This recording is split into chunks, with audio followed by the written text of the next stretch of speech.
Deux victoires étincelantes face à une super team, suivies de deux défaites plutôt déroutantes, une désillusion face aux Raptors, puis une vraie déception contre les Pacers. On peut dire qu'à San Antonio, un climat d'incertitude règne. C'est la raison pour laquelle on a voulu éclairer un peu tout ça, avec 5 questions et évidemment 5 réponses pour Victor Wembanyama et pour les Spurs.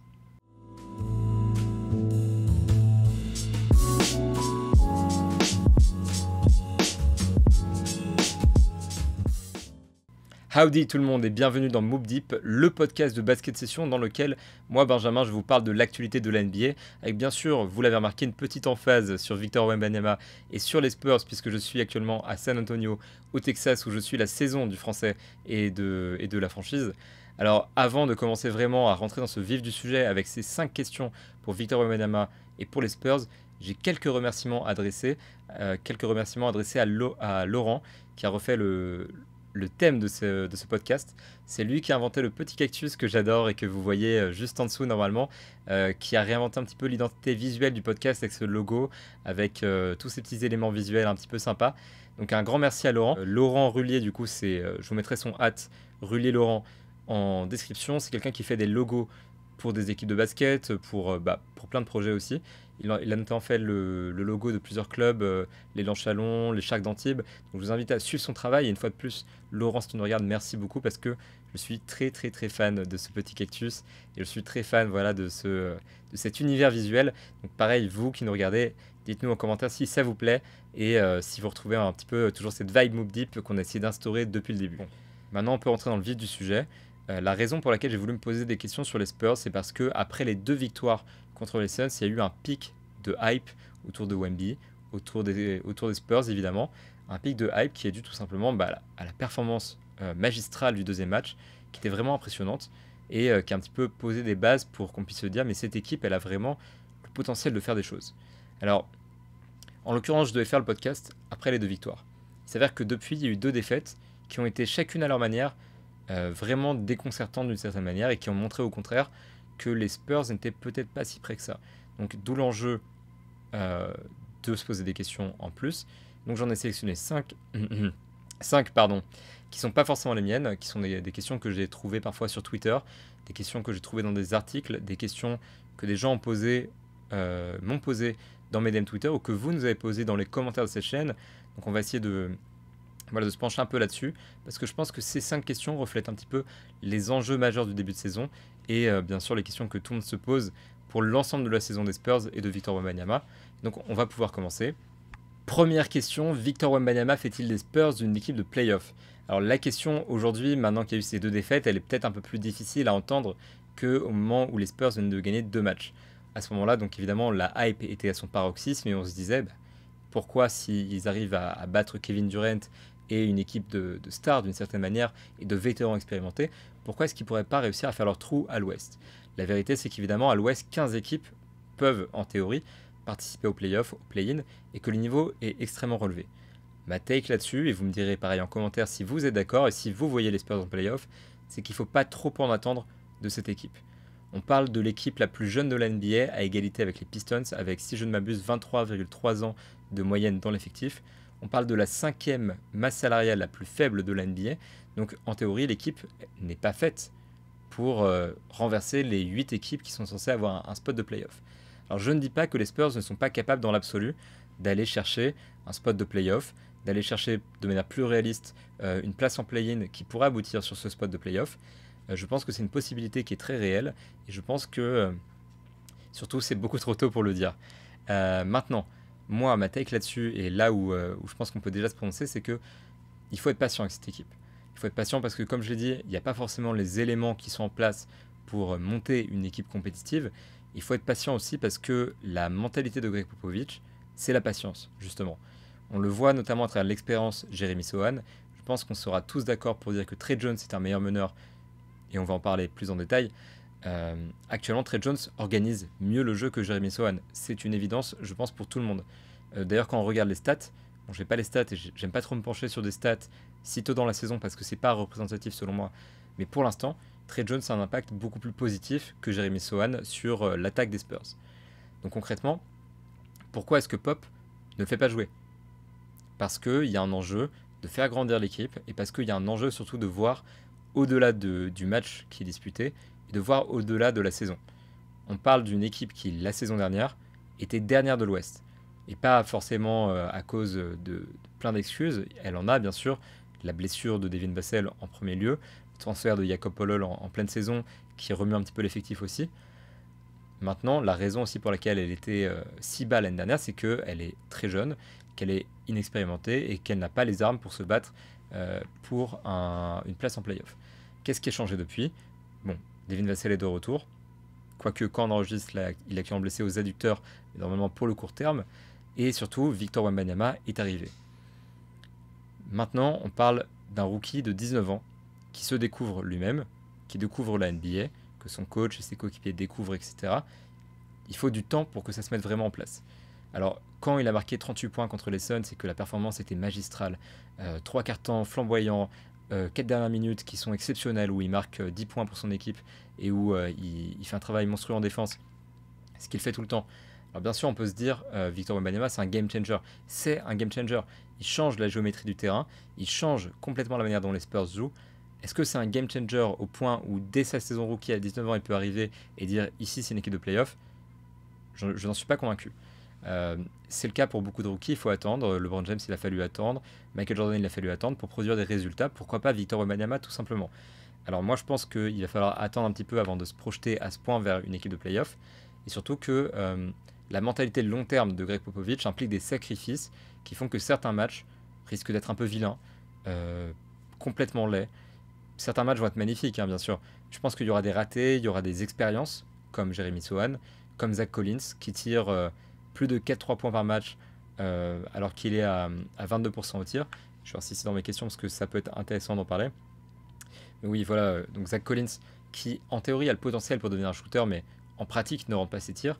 Popovich, pareil, lui laisse prendre ses tirs, parce qu'il y a un enjeu de progression, il y a un enjeu de prendre des bonnes habitudes, et de poser les bases pour quelque chose qui marchera, non pas cette année, mais pour les années suivantes. Et donc dans cette optique-là, il faut se dire que si Zach Collins doit perdre des ballons parce qu'il est utilisé en point de fixation, il en perd beaucoup par rapport à ce qu'il crée. Si Zach Collins doit prendre tous ses 3 points, si Jeremy Sohan doit remonter la balle, etc., c'est au détriment de l'efficacité immédiate de l'équipe pour un avenir meilleur. Et donc dans cette optique-là, je pense que les équipes qui, elles, se battent pour avoir un spot de playoff dès maintenant, quitte à justement freiner la progression de certains joueurs parce que ce n'est pas l'enjeu dans leur franchise, je pense que ces équipes-là vont prendre le dessus sur les Spurs et ce serait bien naturel. Je pense que dire aujourd'hui que les Spurs, qui sont si jeunes, si inexpérimentés, qui ont cette approche-là du jeu, vont devenir une équipe de playoff dès cette année, c'est presque une insulte en fait aux autres équipes qui ont investi plus de moyens pour construire leur équipe. Alors elles n'ont pas eu le premier choix de la draft nécessairement, mais elles ont investi plus de moyens. Et à ces équipes-là qui sacrifient justement le développement de certains jeunes pour mettre l'emphase sur ce qui se passe maintenant. Et dire que les Spurs, avec leur mentalité, leur approche, etc., vont aller en playoff, c'est un peu dire, mais même maintenant, dès maintenant, avec ce rookie, etc., ils sont déjà meilleurs que les autres. Moi, je pense qu'il faut prendre ça en patience. Et si je devais donner un pronostic maintenant, c'est beaucoup trop tôt et il faut jamais écouter mes pronostics, c'est que les Spurs, ils vont éventuellement aller jouer la 10e place du play-in, peut-être même la 9e, hein, sait-on jamais. Mais par contre, il ne faut pas les attendre forcément plus haut que ça. Je pense que ce serait une surprise énorme. Et même une participation au play-off de manière générale serait une excellente surprise. Il faut rester dans cette optique que c'est une surprise.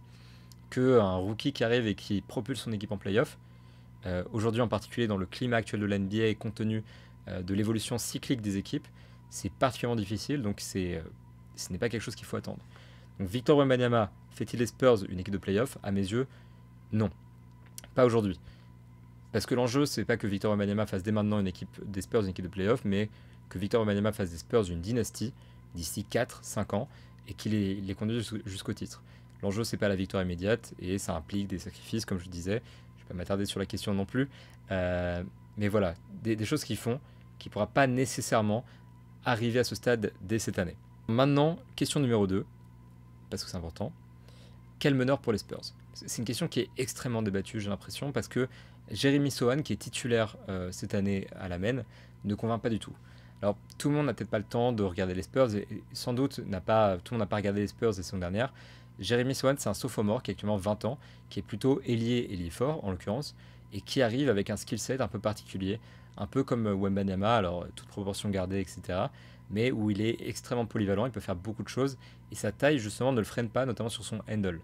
Pour un joueur de sa taille, il a un très très bon handle, il a une bonne vision de jeu, c'est un bon connecteur, etc.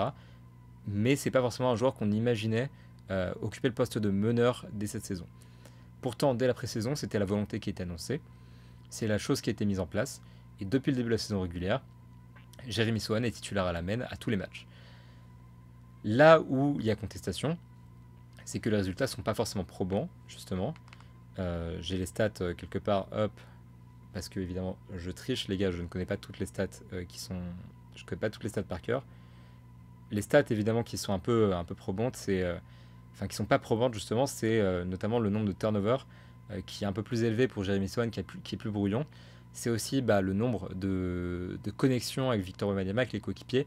Pour le moment, Jeremy Sohan a du mal à trouver systématiquement ses coéquipiers, là où Trey Jones, qui est un meneur de formation, voit vraiment le jeu et peut mettre en place des systèmes que Jeremy Sohan ne peut pas mettre en place nécessairement. Et surtout, voit les espaces, voit le mouvement, voit les passes à faire bien avant un joueur comme Sohan qui s'adapte à ce rôle-là. Donc il y a beaucoup de contestations autour de ça parce que le résultat, il n'est pas exactement à la hauteur de ce que les gens pourraient attendre des Spurs. L'attaque n'est pas aussi fluide que quand Trey Jones est sur le terrain. En fait, tout est une histoire de contraste. Jeremy Sohan est un mauvais meneur, je pense qu'on peut le dire comme ça. Il n'est pas encore, en tout cas, un bon meneur. C'est quelqu'un qui apprend le métier. Et quand, à côté, il y a Trey Jones qui, au contraire, est l'archétype pur de meneur gestionnaire, en fait, que les gens ont en tête de manière un peu caricaturale, presque. En fait, c'est perturbant de se dire que Jeremy Sohan est sur le terrain. Et quand on voit les résultats également, surtout maintenant que Trey Jones finit les matchs balle en main, on a le droit de se poser quand même la question.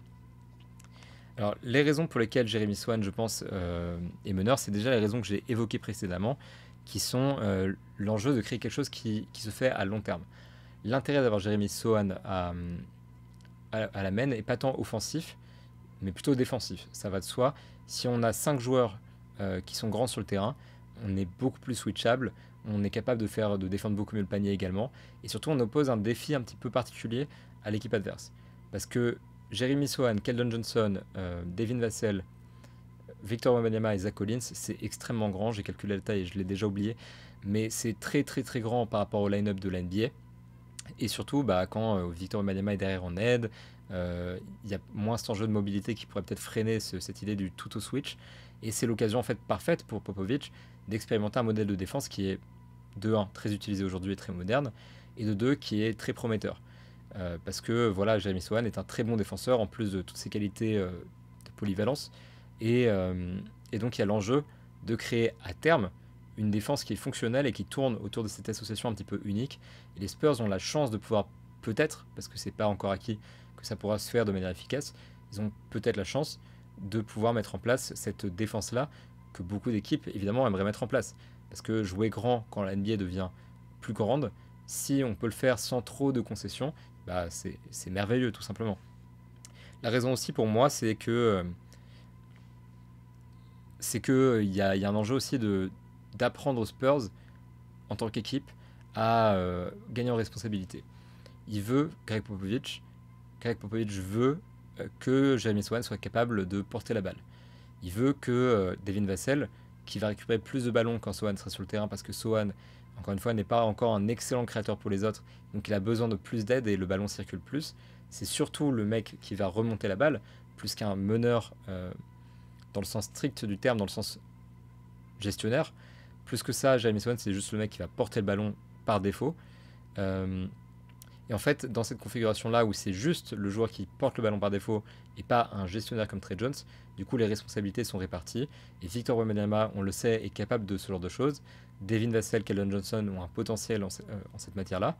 Je le disais plus tôt, Zach Collins est un très bon point de fixation. Par moments, ça varie un petit peu dans la raquette. Donc il y a l'enjeu d'exploiter tout le collectif pour créer, de les responsabiliser et de remettre en place quelque chose qui ressemble un petit peu au Beautiful Basketball qui avait fait en fait un petit peu le succès de l'équipe il y a pas mal d'années déjà, mais qui pourrait le refaire aujourd'hui parce que la circulation du ballon, on le voit par séquence, parfois elle est merveilleuse, parfois elle est très brouillon. En tout cas, les intentions de jeu sont généralement bonnes du côté des Spurs. Donc je pense qu'il y a cet enjeu-là de prioriser les intentions sur les résultats. Deuxième enjeu, Trey Jones également, qui, avec la seconde unit, apporte plus de stabilité que Jeremy Sohan, alors qu'il y a moins de création offensive dans la seconde unit que dans la première, avec des joueurs comme Doug McDermott, qui est un excellent shooter, qui peut créer son tir, hein, mais dans de moindres mesures par rapport à un joueur comme Devin Vassell, et surtout par rapport à Victor Wembanyama. Donc il y a l'enjeu aussi d'apporter le plus de stabilité là où il y en a le plus besoin, c'est-à-dire en seconde unit. Donc souvent ce qui se passe, c'est que Jeremy Sohan commence le match, puis quand il sort, Trey Jones rentre.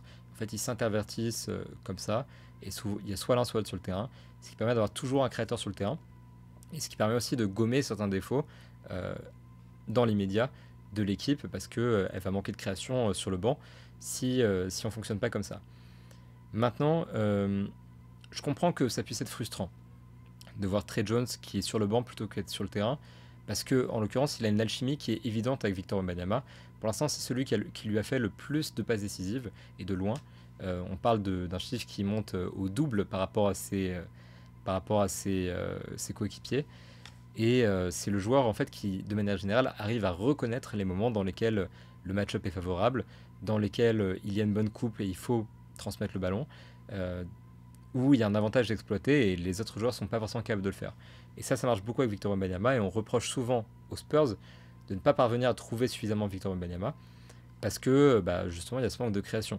Donc Trey Jones, c'est vrai qu'il apporte ça, il apporte cette stabilité, il apporte cette création, il apporte cette alchimie avec Victor Wembanyama qui manque parfois. Et puis la grande majorité des line-up positifs, encore une fois, c'est avec Trey Jones. Par contre, là où justement il faut remettre les choses en perspective, c'est encore une fois, peut-être que c'est lui qui trouve le mieux Victor Wembanyama, mais peut-être que le meilleur moyen pour que les autres joueurs trouvent à l'avenir Victor Wembanyama, c'est de les mettre dans cette position, et il faut qu'ils le trouvent eux-mêmes, plutôt que de passer par Trey Jones systématiquement pour créer le jeu. Donc il y a un enjeu pédagogique autour de ça. Et je pense aussi qu'on a un peu trop tendance à voir Trey Jones à travers le spectre de la gestion, parce que c'est là-dessus qu'on oppose Sohan et Trey Jones, c'est la gestion du jeu. C'est ce qui déçoit avec Sohan, c'est ce qui impressionne avec Trey Jones. Maintenant, la raison pour laquelle Trey Jones n'est pas titulaire probablement à terme aux yeux de Greg Popovich, c'est parce qu'il y a d'autres qualités qui rentrent en compte. Parce que je pense qu'à ce stade, la raison pour laquelle Jeremy Sohan est titulaire et pas Trey Jones aussi, c'est que l'idée de Popovich, c'est qu'à long terme, Jeremy Sohan soit le meneur, ou qu'il y a un recrutement, mais en tout cas, l'objectif, c'est pas Trey Jones meneur titulaire. Si c'était l'objectif, je pense que actuellement Popovich ferait jouer Trey Jones meneur titulaire tout simplement, toujours dans cette optique de pédagogie, toujours dans cette optique de poser des bases saines par rapport à l'avenir. La raison aussi pour laquelle il serait reluctant à l'idée de justement le titulariser, c'est que déjà, c'est pas un bon shooter à 3 points. Bon, vous me direz, Jeremy Sohan est encore moins efficace à 3 points sur un volume encore plus faible, mais il y a l'upside défensif dont je parlais juste avant. Mais Trey Jones, actuellement, est à 2,5 tirs à 3 points par match, 33,3% de réussite, ce qui, pour un joueur extérieur qui est amené à beaucoup jouer avec le ballon, est relativement faible. Alors, à l'avenir, il faudra peut-être trouver un joueur qui justement sera capable de gérer le jeu et de tirer à 3 points à la place de Jeremy Sohan. Pour l'instant, Trey Jones n'est pas ce joueur. En plus, il y a l'aspect évidemment qui est défensif dont je parlais. Au-delà du fait que Jeremy Sohan apporte cette versatilité, cette polyvalence, parce que versatilité c'est vraiment le mot ricain qu'on utilise à toutes les sauces en français parce qu'on n'a pas vraiment la traduction exacte, mais la polyvalence défensive qu'apporte Jeremy Sohan, c'est une chose. Maintenant aussi, Trey Jones, lui, n'est pas un joueur défensif particulièrement renommé, particulièrement efficace. Donc ça crée une faille dans la défense de San Antonio. Et ça, à terme, évidemment, Popovich ne le veut pas. En tout cas, pas dans la first unit. Donc c'est aussi l'enjeu pour lequel Jeremy Sohan commence ses matchs actuellement. En tout cas, ce qui est sûr, c'est que si Trey Jones devient le projet de Popovich à un moment, pour moi, il sera titularisé. Et l'enjeu, c'est de laisser Wembanyama, Vassell créer l'attaque aussi, et de ne pas tout faire reposer sur un seul joueur, parce que c'est le game plan des Spurs à long terme. Et voilà, comme je disais, il y a un enjeu aussi de booster la seconde unit. Et dans une NBA où tout devient un peu positionless, où les joueurs n'ont plus de rôle exactement établi de t'es poste 1, tu distribues le jeu, t'es Chris Paul concrètement, surtout dans une équipe où Victor Wembanyama est là et redéfinit constamment cette notion de poste, redéfinit constamment les notions un petit peu de préjugés dans le monde du basket, 2,24 m, t'es un intérieur, t'enfonces les mecs au poste, etc. Dans cette équipe-là, plus qu'ailleurs, il faut essayer d'aborder cette mentalité positionless, et c'est la raison pour laquelle Jeremy Sohan est actuellement le titulaire à la place de Trey Jones. Donc, quel meneur pour les Spurs entre Trey Jones et Jeremy Sohan? Je vais répondre Jeremy Sohan parce que, pour toutes les raisons que j'ai évoquées, et aussi parce que quand Victor Wembanyama est arrivé à San Antonio, tout le monde a dit l'excellente nouvelle, c'est qu'il aura Greg Popovich pour le coacher. Alors, est-ce qu'on ne pourrait pas faire confiance à Greg Popovich, du coup, si c'est censé être un avantage et si c'est un coach voilà, si réputé, si performant, etc., est-ce qu'on ne pourrait pas juste lui faire confiance et le laisser mener son projet à bien tranquillement, plutôt que de tout remettre en cause à chaque fois que Jeremy Sohan perd un ballon. Donc, encore une fois, il y a l'enjeu de la patience et il y a l'enjeu de la prise de recul sur le projet à long terme des Spurs, qui pour moi font de Jeremy Sohan le meneur titulaire voilà, idéal, entre guillemets, pour l'avenir des Spurs.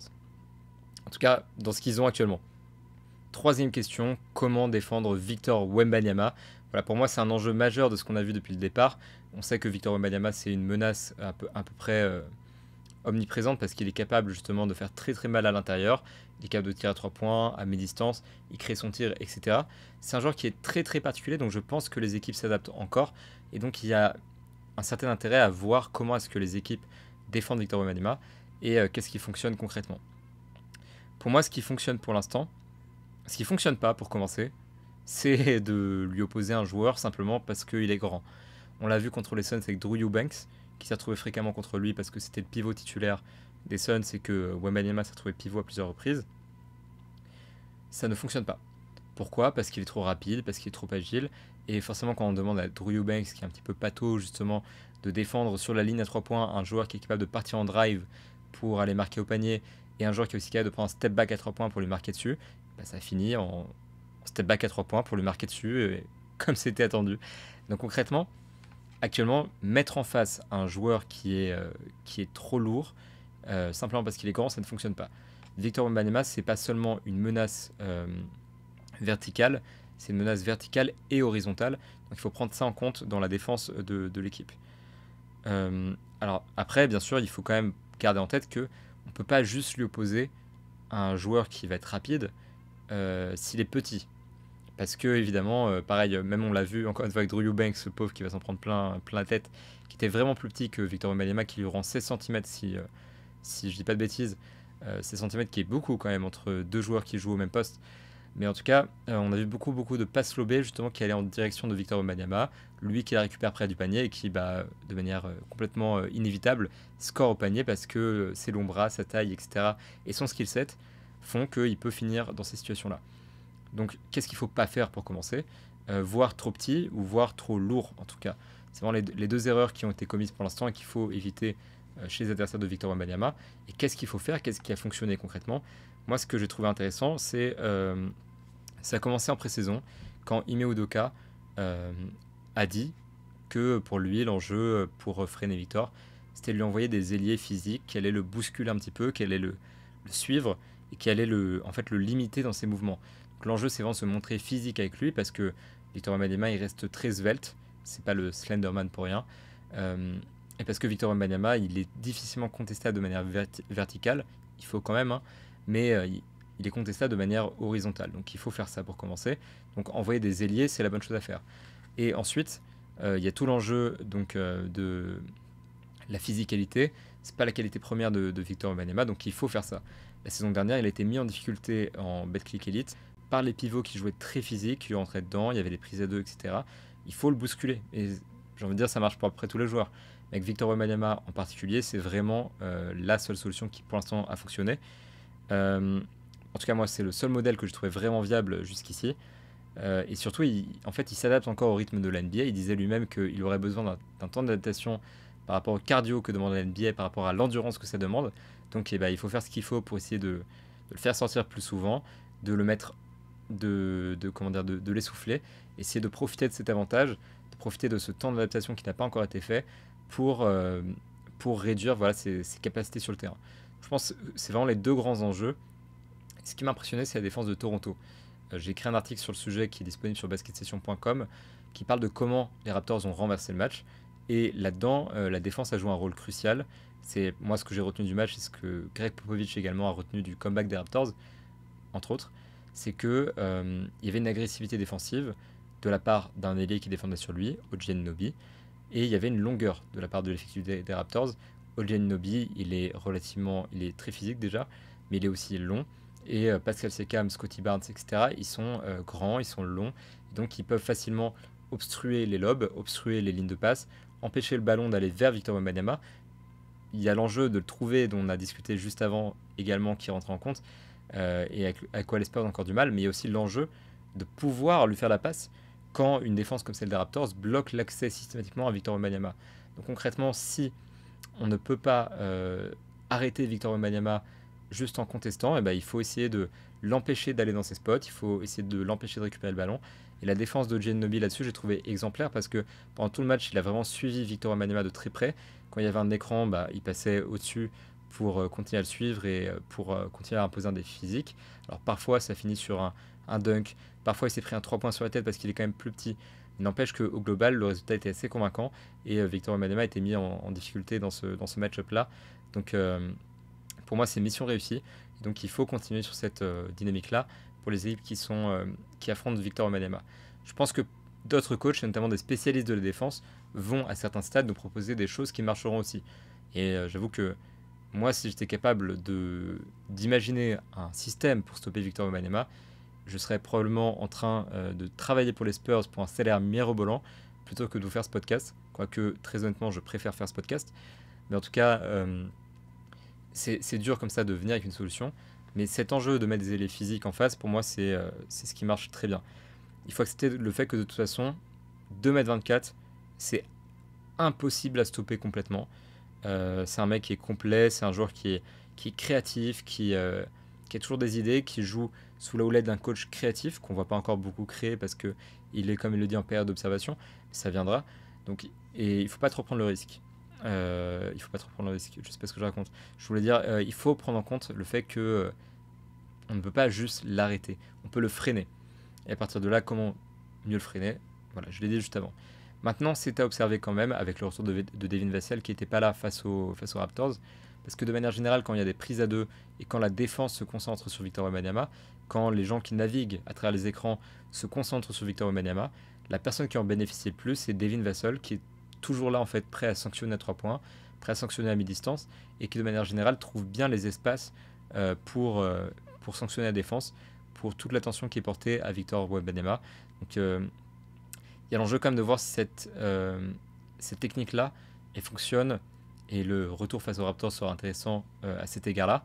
Est-ce que ça fonctionne quand Devin Vassell est là pour sanctionner l'équipe adverse? Voilà, on verra. Est-ce qu'il est suffisant? En tout cas, les Spurs aussi voient là un petit peu un axe d'amélioration à l'avenir. Parce qu'il faut des joueurs qui sont capables, dans ce moment-là, de sanctionner. Et évidemment, pour ça, le mieux, c'est des shooters. Parce que le kick-out est facile. Parce que l'espace qui est créé par les shooters permettra aussi d'avoir plus d'espace pour Victor Wembanyama, de laisser la défense plus dans la décision. En tout cas, voilà, plein de questions qui arrivent en bout de question. Alors, comment défendre Victor Wembanyama? Parce que c'était la question. En lui envoyant des ailiers physiques dessus, pour l'instant, c'est tout ce que je vois. Et c'est ce qui marche le mieux. Donc, il faut rester là-dessus, à mon avis. Quatrième question, quelle récompense en fin de saison pour Wemby? Alors, c'est une question qui est très posée, qui était même posée avant le début de la saison, avant son arrivée en NBA. Quel est son plafond concrètement? Est-ce que c'est le MVP? Est-ce que c'est le MVP des finales? Alors, bien sûr, là, on va beaucoup trop loin, mais c'est volontaire. Ou est-ce qu'au contraire, il ne fera pas la All-Rookie Team? En vrai, il y a des débats qui vont dans tous les sens et qui sont très peu nuancés parce que certaines personnes sont persuadées qu'actuellement, il est capable de faire des choses incroyables. D'autres sont au contraire beaucoup trop modestes, à mon avis. Donc, je voulais passer un peu en revue les récompenses qui, pour moi, sont à sa portée. La première qui est évidente, c'est le Rookie of the Year. Parce que quand tu es premier choix de la draft, déjà, comme il le dit lui-même, ça va de soi. Tu es premier choix de la draft, tu es un talent générationnel super attendu, tu es censé être le Rookie of the Year. C'est la logique un petit peu bête et méchante de la chose, qui obstrue beaucoup de facteurs, certes, mais qui, en l'occurrence, je pense, s'applique dans ce cas-là. Victor Wembanyama, c'est le joueur le plus talentueux des dernières QV. Donc pourquoi pas, concrètement, le voir Rookie of the Year. Je pense qu'actuellement, il est clair favori. Il était favori des GM dans le sondage de début de saison. mais il a quand même un candidat qui est sérieux, qui est Chet Holmgren, qui est vraiment impressionnant, notamment défensivement. Il fait des choses que, pareil, Victor peut faire sur le terrain, parce qu'ils ont ce point commun de la longueur, de la rapidité, de l'intelligence de jeu également. Chet Holmgren, c'est un joueur qui est extrêmement spécial et qui fait vraiment des choses étonnantes avec le Thunder actuellement, et qu'il fait donc dans une équipe qui a un potentiel de faire la playoff qui est bien supérieur à celle des Spurs. Donc, il faut faire attention, mais à mes yeux, actuellement, il y a quand même un cran d'écart entre les deux. Pourquoi? Parce que ça se joue pas tant sur la défense, où Chet est merveilleux. Euh, Aussi merveilleux que Victor Wembanyama, peut-être pas non plus, mais ils sont très très proches pour moi. Par contre, offensivement, il y a un gap entre les deux. La différence d'utilisation, déjà, elle est gargantuesque. Alors, les stats, elles sont datées de peut-être un jour, parce que, là, comme j'ai dit, hein, il est 4h50 du matin en France. Les stats n'ont pas forcément été actualisées de l'année dernière. Mais en tout cas, quand j'ai pris la mesure de la chose la dernière fois, Victor Wembanyama était à environ 28% de usage rate, c'est-à-dire environ le pourcentage d'actions dans lesquelles il était impliqué pour finir, faire une passe décisive, etc. Donc, on va dire c'est le pourcentage de possession offensive qui lui reviennent, 27%. Et pour Chet Holmgren, au contraire, c'est presque 10% de moins, c'est 17,6%. Donc il y a une grosse différence de rôle actuellement entre les deux. Et Chet est un joueur qui est beaucoup moins sollicité, qui est beaucoup moins important en fait dans l'attaque d'Oklahoma City que Victor Wembanyama dans l'attaque des Spurs. Pour moi, ce sera vraiment un point déterminant. Maintenant, sur le score pur, euh, du coup, Holmgren, l'avantage qu'il a, c'est qu'il est beaucoup plus efficace parce que il finit davantage, il crée beaucoup moins. Pareil, il prend beaucoup moins de tirs à 3 points, il en réussit plus, hein, d'ailleurs, ce qui est un petit peu ironique. Mais la sélection de tir est le plus avisée parce que, et ça suit un petit peu tout ce que je dis depuis le départ, l'enjeu à Oklahoma City, c'est pas seulement de faire grandir Chet Holmgren et tout le groupe qui est autour, c'est aussi de gagner cette année. Donc on va pas laisser Chet prendre 14 tirs n'importe comment, etc. Comme c'est le cas aux Spurs qui laisse énormément de liberté à Victor Wembanyama. Il est davantage dans un rôle précis dans lequel il brille et ça lui réussit bien. Parce qu'actuellement, donc, il est à 17 points, 19,4 pour Victor Wembanyama. Donc c'est proche, mais il y a quand même un avantage pour Victor. Et il est à 55% au tir, contre 46 pour Victor Wembanyama. Et 53,8% à 3 points sur 2 tentatives, contre 32,4 à 3 points sur 5,3 tentatives pour Victor Wembanyama. En fait, on voit que les volumes sont assez différents. On voit globalement que quand on regarde les matchs, que la sélection de tir n'est pas pareille, que le rôle offensif n'a rien à voir. La raison pour laquelle je pense que Victor Wembanyama finira devant, parce que actuellement, il est le meilleur joueur de son équipe. Il est le joueur qui potentiellement peut porter les Spurs vers un résultat beaucoup plus convaincant que celui de l'année dernière, alors que Chet, je pense, n'a pas cette responsabilité dans son équipe. Pour moi, c'est là-dessus que ça va se jouer, et je pense que les votants, donc là on fait la nuance, en fait les chiffres de Victor Wembanyama sont beaucoup, il faut être beaucoup plus indulgent avec lui, parce que c'est lui qui crée le jeu aussi pour les Spurs, donc quand il crée le jeu, il faut être fatalement plus indulgent, parce que son rôle il est beaucoup plus grand, donc on ne parle pas du même type de joueur offensivement. Donc maintenant, le débat il reste ouvert, et encore une fois, on est à quoi 7 matchs dans la saison, donc il nous reste beaucoup de temps pour voir, peut-être que Chet pourra passer devant par la suite, mais pour l'instant il y a vraiment surtout un gap en fait entre ces deux mecs là et la suite, avec déjà ne serait-ce qu'en moyenne de points. Donc je disais 19,4 pour Victor Wembanyama, 17 pour Chet Holmgren. Le suivant c'est quand même Brandon Miller à 13, et disons que c'est pas exactement la même défense. Et pareil, si on descend, c'est 12 points pour Ozar Thompson, qui lui est phénoménal en défense, mais qui offensivement cartonne beaucoup moins, avec des chiffres qui sont pas très impressionnants dans l'efficacité et dans son importance offensive aux Pistons. Donc en fait, on est vraiment sur une course qui pour l'instant se fait à deux. Je pense que pour la saison, c'est safe de dire que ça restera un duel entre les deux géants qui, pour moi, voilà, la course elle est relativement serrée. Victor Wembanyama a quand même un pas d'avance là-dedans. La deuxième récompense qui est la plus discutée, je pense que c'est le All-Star Game, parce que déjà c'est une récompense qui attire beaucoup d'attention médiatique et qui est très symbolique. Pour moi, le All-Star Game, là où il faut prendre des pincettes, c'est que c'est pas une récompense qui est importante. Être All-NBA Team, c'est beaucoup plus important qu'être All-Star à mes yeux, parce que ça récompense une saison entière, parce que ce sont des votants qualifiés, entre guillemets, des journalistes qui vont voter pour les All-NBA Team en majeure partie. Et au All-Star Game, on parle surtout, c'est vraiment le vote des fans qui prime. Donc, une fois que ça c'est dit, Victor Wembanyama All-Star, eh bah oui, pour moi, il va être All-Star. Est-ce qu'il va être All-Star parce qu'il est excellent? Je suis pas sûr. Est-ce qu'il est All-Star parce qu'il est populaire? Ça, par contre, c'est tout de suite plus ma réponse.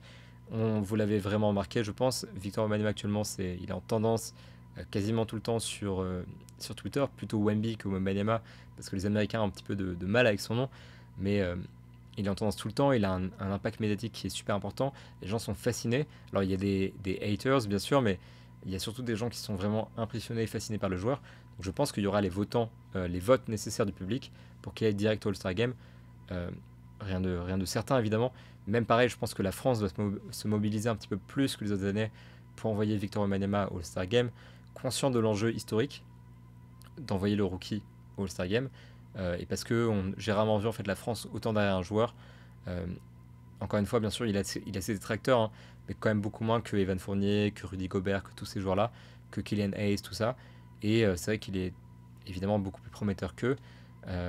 Donc je pense que si y a une mobilisation en France qui va booster les votes, pensez pour Zaza Pachulia, qui a fait être All-Star juste parce que la Géorgie était derrière lui, la Géorgie, le pays, pas l'État.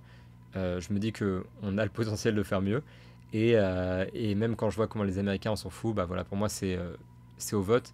Je pense que si c'est pas au vote, ce sera pas du tout, parce que si c'est pas au vote des fans, ce sera pas du tout, parce que de manière générale, les sélections prennent pas trop les rookies qui participent plutôt au Rising Star Challenge, euh, et parce que bah il est peut-être pas aussi efficace que tous les autres joueurs de sa conférence.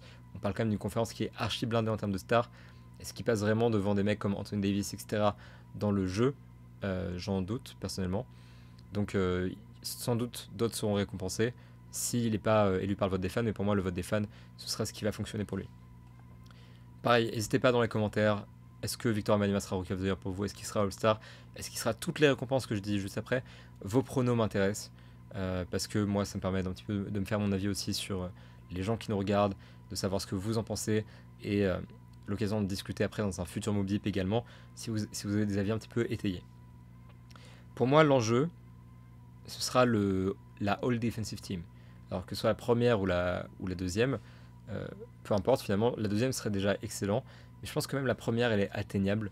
Parce que actuellement, si on voit vraiment un impact de Victor Wembanyama qui est phénoménal, bah, c'est la défense. Quand il est sur le terrain, il change la géométrie du jeu, il change la manière que les adversaires ont d'attaquer le panier, de prendre leurs 3 points même. Contre les Raptors, il a provoqué 2 airballs à 3 points d'affilée sur Dennis Schroeder et Otto Porter Jr. Et ça, enfin, il faut prendre la mesure un petit peu de ce que ça représente. Les mecs modifient leur façon de tirer à la base, c'est-à-dire est-ce qu'ils vont aller au panier, est-ce qu'ils vont prendre des tirs à 3 points, etc. Ils poussent les équipes adverses à s'écarter. Quand les équipes adverses vont vers le panier, on observe des baisses drastiques du nombre, enfin de leur pourcentage de réussite. À 3 points, ça marche pas de la même manière. Pour l'instant, les Spurs ont de vraies difficultés. Ce qui est le problème de Wembanyama et de l'équipe de manière générale. Mais quand il défend la ligne 3 points, il le fait de sorte à ce que le joueur altère la trajectoire de son tir, que ça finisse en airball, ou alors bah, il est contre. Je pense que ce sera peut-être le joueur qui contrôlera le plus de 3 points sur une saison, que ce soit cette année ou une suivante, mais ça m'apparaît clair, parce que pour l'instant, je n'ai aucun souvenir d'avoir vu un joueur, surtout aussi jeune, contrer autant de tirs à 3 points pour ses débuts en NBA, c'est incroyable. Donc je pense que All Defensive Team, en fait, il a tous les arguments. Il y a l'image marquante de ces contres-là, qui multiplie à chaque fois. Il sera sans doute meilleur contre de la saison. Pour moi, c'est quasiment une évidence. Lui ou Chet, encore une fois. Chet qui, lui aussi, a son mot à dire dans ce débat-là des All Defensive Team. Est-ce qu'il sera compté comme un forward ou comme un pivot, ce qui pourrait l'avantager justement pour rentrer dans une catégorie où il y a un poste de plus? Je sais plus s'il y a peut-être qu'il y a plus de postes maintenant. Je suis désolé pour ce manque de professionnalisme, il faudra que j'étudie la question. Je sais plus si ça concerne que les All NBA ou est-ce que même c'est le cas là-bas. Bref, je vais faire mes recherches. S'il n'y a pas de poste, tant mieux. S'il y a des postes, passer en forward, ça l'arrangerait. Et comment dire, de manière générale, ouais, il a les arguments donc mathématiques, il a les arguments dans l'image, et il a les arguments aussi dans juste l'attention médiatique.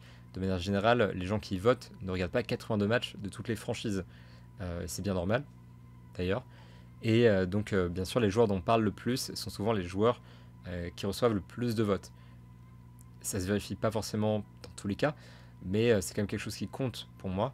Donc je pense que ouais, Victor Wembanyama a vraiment les armes pour être All Defensive Team. Pour moi, c'est vraiment pas garanti. On est vraiment, pour moi, il a, admettons, pourcentage random, 85% de chance d'être Rookie of the Year. 65% de chance d'être All-Star et peut-être 40% de chance d'être All Defensive Team actuellement, sachant que c'est les pourcentages donnés de manière complètement random par un mec qui est assis sur le sol de sa chambre, qui regarde majoritairement les Spurs actuellement parce que compliqué de suivre encore une fois toutes les équipes sur tous les matchs, même si je fais mon maximum, et on parlera pas que des Spurs dans ce podcast, je vous promets. En tout cas, c'est mon humble avis après 7 matchs, donc attention.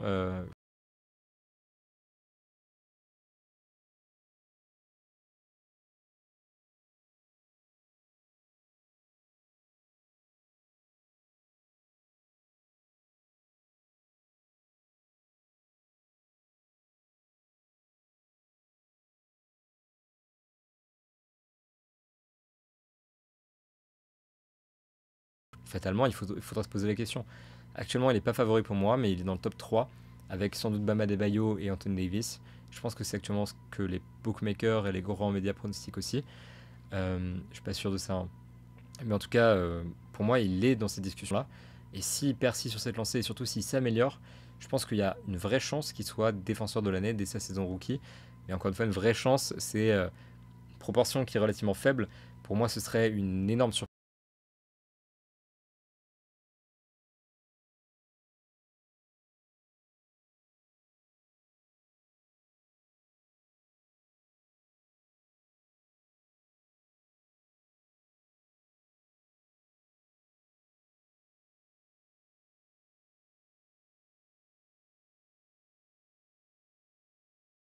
C'est vraiment ce pourquoi il est le favori. Et de manière réaliste, je dirais actuellement, pareil, doigt mouillé 7 matchs. Rookie of the Year, All Defensive Second Team et All-Star par le vote des fans. Pour moi, c'est le pronostic safe pour la saison.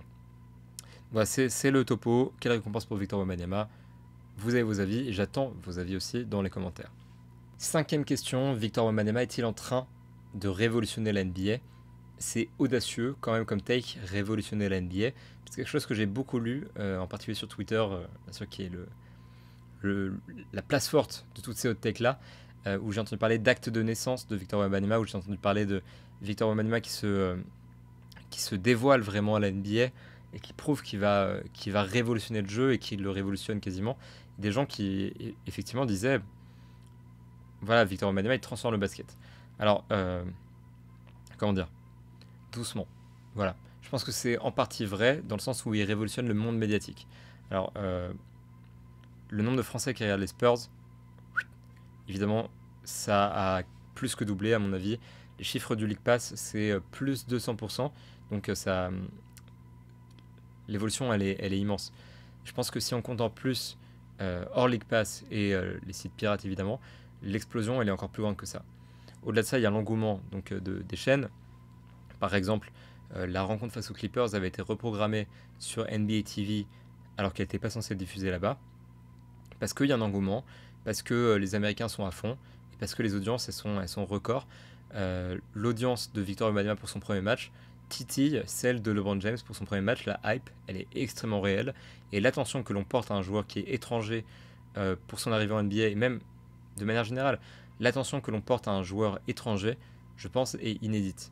Giannis Antetokounmpo, je pense, est le joueur auquel on a fait le plus attention. Nikola Jokic, un peu moins médiatique sans doute.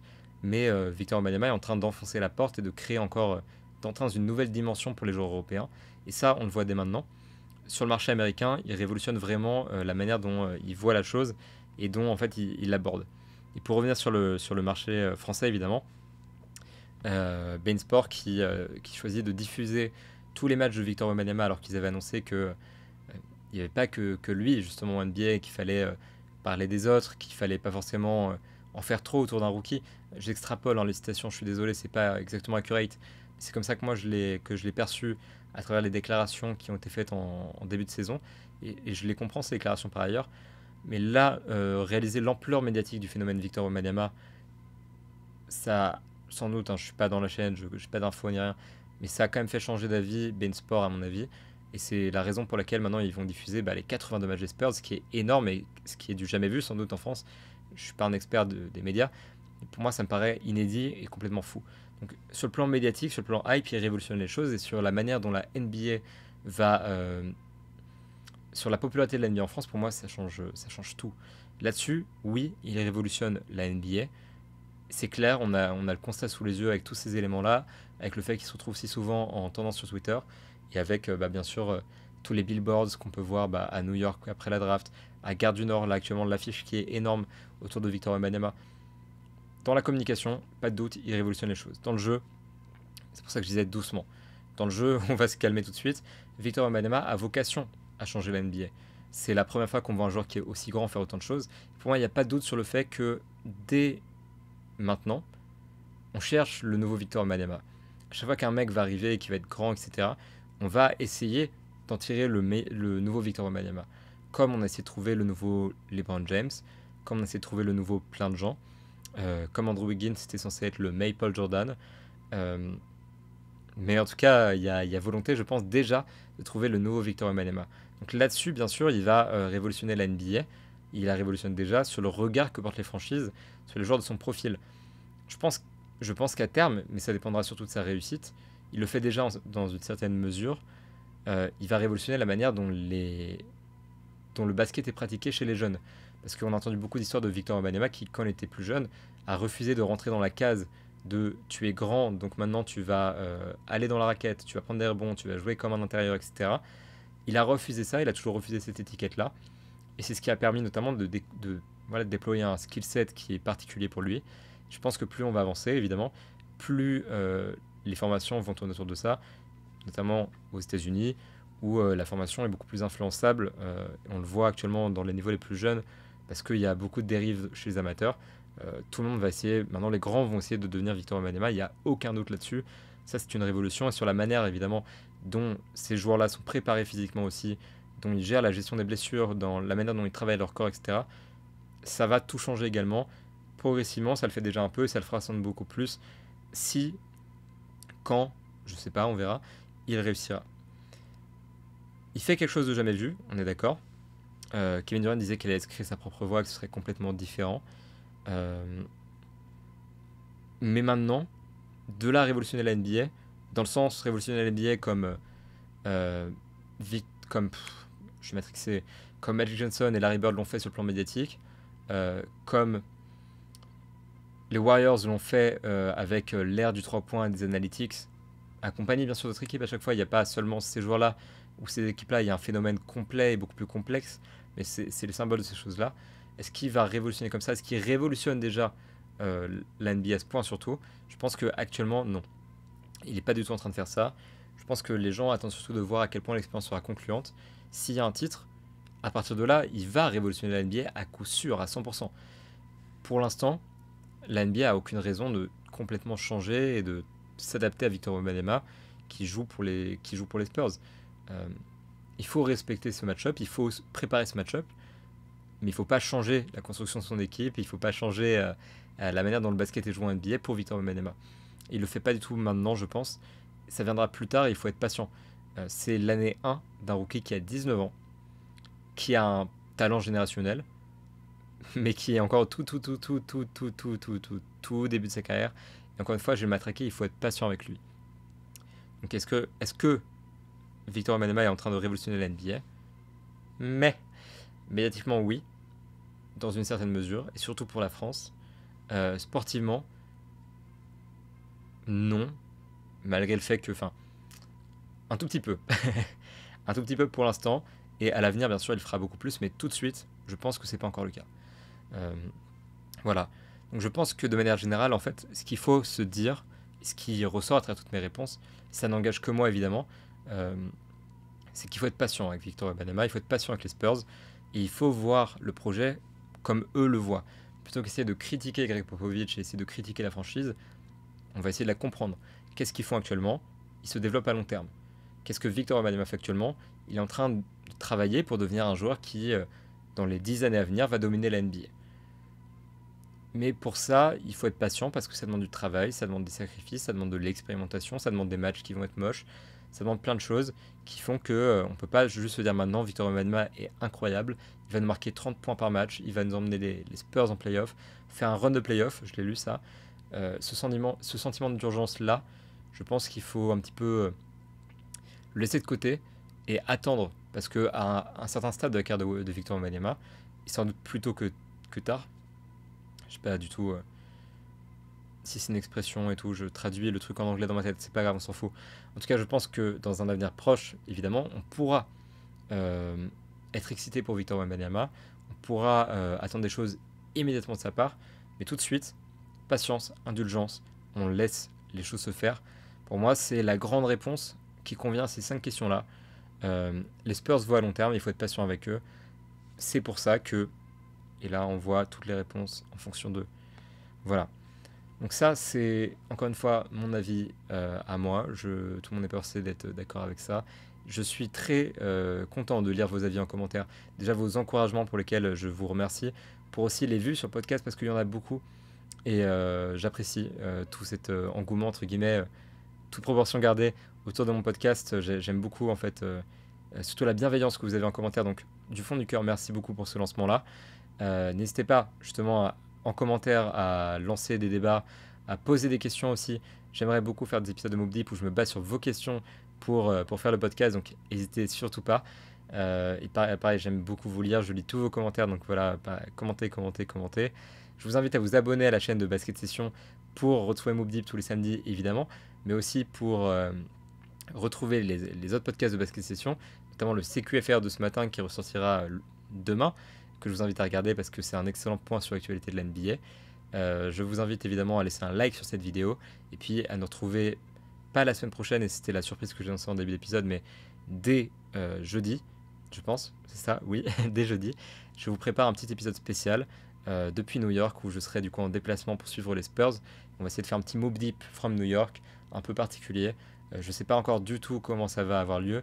Peut-être que ça va être un flop technique total, on ne sait jamais, vous connaissez Basket Session, on est à l'arrache, on est un petit peu des galériens, donc on verra bien. En tout cas, voilà, j'espère que je pourrai vous proposer un truc un peu sympa et que vous apprécierez. Et d'ici là, je vous dis du coup à très bientôt et je vous remercie pour votre attention. Salut à tous.